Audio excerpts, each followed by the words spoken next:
Paano magiging maligaya ang buhay ng tao? Ang kaligayahan po nasa Panginoon. Ang kaligayahan yung nasa Panginoon ka.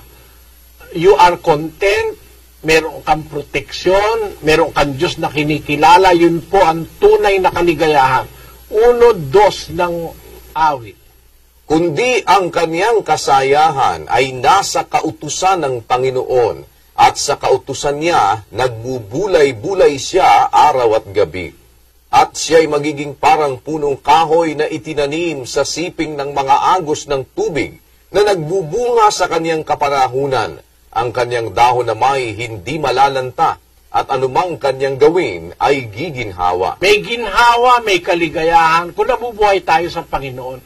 Sabi, kung ang kanyang kasiyahan nasa kautusan ng Panginoon at nagbubulay-bulay siya sa araw at gabi sa kautusan ng Diyos, magiging para siyang punong kahoy na nakatanim sa siping ng agos ng tubig.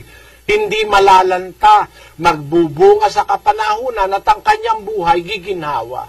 Yun po ang maligayang buhay. Nakita ko ang katuparan ng salita ng Diyos. Hindi po maligaya yung araw-araw lasing ka. Hindi maligaya yung araw-araw may party. Hindi totoo yung maligaya.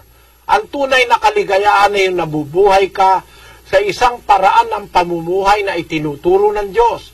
May Diyos ka, marunong kang gumalang sa Diyos, sumasamba ka sa Diyos, marunong kang magmahal sa asawa, sa anak, marunong kang magmahal sa kapwa. Yun ang tunay na kaligayahan sa mundong ito.